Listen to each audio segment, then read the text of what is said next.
श्री शिवाय नमस्तुभ्यम। मार्गशीर्ष महीने का है पहला सोमवार। जी हाँ, और इस सोमवार पर गुरुजी द्वारा बताए गए बिल्कुल नए उपाय लेकर आई हूँ मैं। इन उपायों को कर कर आप अपनी मनोकामना को पूरी कर सकते हैं। साथ में कल मार्गशीर्ष महीने का पहला सोमवार है। अगर आप लोग 16 सोमवार व्रत धारण करने का सोच रहे हैं तो कल का दिन बहुत शुभ है। गुरुजी ने कहा है अगर विवाह के लिए या फिर अच्छी नौकरी के लिए, उच्च पद प्राप्ति के लिए अगर आप 16 सोमवार का व्रत धारण करना चाहते हो तो वह व्रत जो है मार्गशीर्ष महीने के पहले सोमवार से रखे जाते हैं। साथ में गुरुजी ने पशुपतिनाथ व्रत करने का भी कहा था कि अगर आपको पशुपतिनाथ व्रत धारण करना है तो व्रत धारण करते समय हमें यह नहीं देखना है कि हम शुक्ल पक्ष चल रहा है कि कृष्ण पक्ष चल रहा है। आपको जिस सोमवार से रखना है आप उस सोमवार से रख सकते हैं। तो चलिए वीडियो शुरुआत करते हैं। स्वागत है मोदिती ऑफिशियल चैनल पर। अगर आप लोगों ने अभी तक चैनल को सब्सक्राइब नहीं कर रखा है तो प्लीज़ चैनल को सब्सक्राइब कीजिएगा और कमेंट में श्री शिवाय नमस्तुभ्यम हर हर महादेव अवश्य लिखिएगा। कल का प्रश्न था कि पशुपतिनाथ व्रत में प्रसाद के कितने भाग किए जाते हैं, उसका सही जवाब है 3। आज का प्रश्न है कि गणेश जी का सवारी क्या है, मूषक या फिर मोर। कमेंट में सही जवाब अवश्य दीजिएगा। चलिए वीडियो शुरुआत करते हैं। पहला उपाय, इस उपाय को करने से मात्र 15 दिन के अंदर आपकी मनोकामना पूरी हो जाएगी। जी हाँ, चाहे वो मनोकामना आपकी विवाह को लेकर हो, नौकरी को लेकर हो या किसी अन्य कामना के लिए हो, मात्र 15 दिन लगेंगे और आपकी मनोकामना पूरी हो जाएगी। करना क्या है, ध्यान से सुनिएगा। आप रोज़ शिवालय जाते हैं ना, तो आपको 1 लोटा जल लेकर जाना है और वो जल होना चाहिए आपके घर के मटके का, यानी आप जिस बर्तन में से पीने का पानी लेते हैं ना, वही इसमें से आपको जल लेना है। अब आपको जल चढ़ाने के पहले और बाद में इस उपाय को करना है। ये एकदम नया उपाय है जो गुरुजी ने हाल ही में शंकर सुमन सुंदर शिव महापुराण कथा में बताया है। आप जाए शिवालय, सबसे पहले आपको नंदी जी के राइट चरण की तरफ यानी सीधे हाथ तरफ आपको बैठ जाना है। जी हाँ, वहाँ 2 क्षण के लिए बैठकर आपको श्री शिवाय नमस्तुभ्यम या हर हर महादेव या फिर आपको ओम नमः शिवाय या फिर नमः शिवाय ओम, जो मंत्र आपको अच्छे से आता है उस मंत्र का 5 बार उच्चारण कर लो और फिर खड़े होकर आप शिवलिंग के पास जाकर बाबा के ऊपर जल समर्पित कर दो। जल चढ़ाने के बाद वापस आपको रिटर्न आकर, यानी जल चढ़ाया आपने, उसके बाद वापस आपको नंदीश्वर के पास आकर बैठ जाना है। जी हाँ, बैठकर वापस से आपको मंत्र बोलना है और आपकी दिल की जो भी मनोकामना हो उस मनोकामना का आपको स्मरण कर लेना है। जी हाँ, यह विशेष उपाय है। ये आप मार्गशीर्ष महीने के पहले सोमवार से लगातार 15 दिन तक करिए। मात्र 15 दिन लगेंगे और आपकी वह मनोकामना महादेव अवश्य पूरी करेंगे ही करेंगे। दूसरा उपाय भी शीघ्र मनोकामना पूरी करने वाला उपाय है।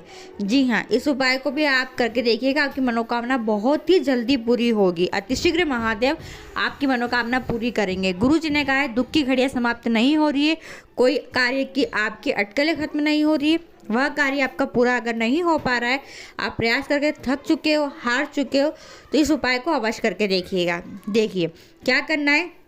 आप शिवालय गए हैं, आपको कुछ भी लेकर नहीं जाना है। जी हाँ, कुछ भी लेकर नहीं जाना है, खाली हाथ जाना है।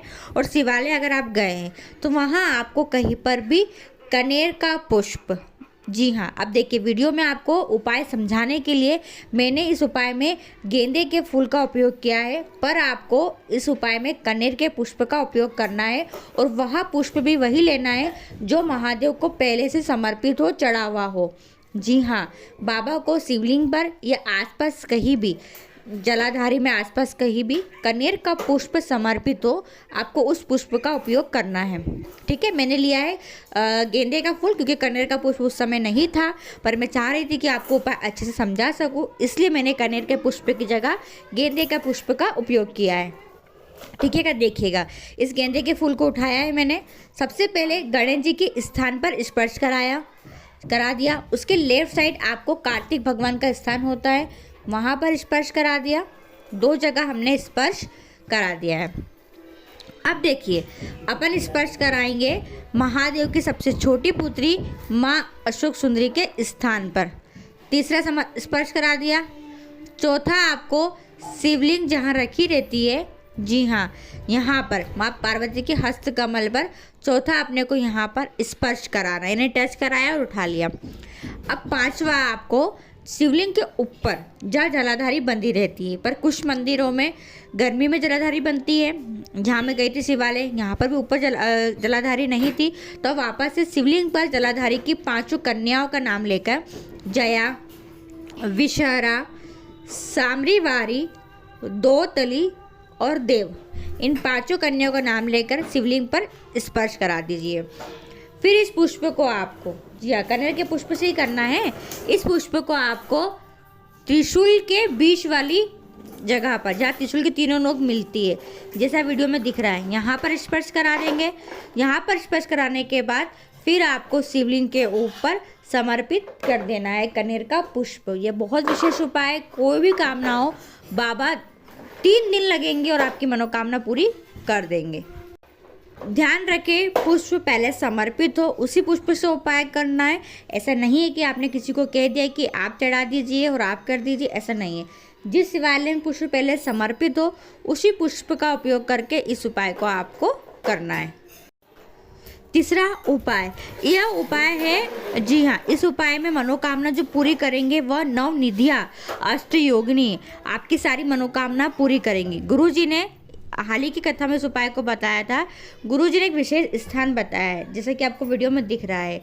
जी हाँ, माँ अशोक सुंदरी से ठीक ऊपर यहाँ पर आप क्या करें, सोमवार के शिवालय जाए, तो अपनी मनोकामना बोलकर इस स्थान पर अपनी हथेली लगाकर हाथ रखकर, जी हाँ, अपना हाथ रख दे और हाथ रखकर अपनी जो भी मनोकामना है वह मनोकामना आप बोल दीजिए।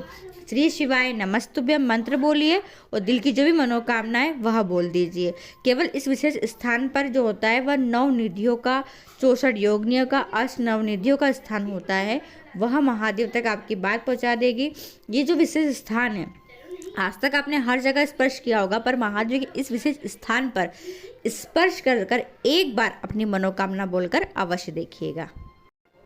चौथा उपाय देखिए, चौथा उपाय यह भी शीघ्र मनोकामना पूर्ति उपाय है। कोई भी मनोकामना हो, दिल की कोई भी बात हो, इस उपाय को करके देखिएगा।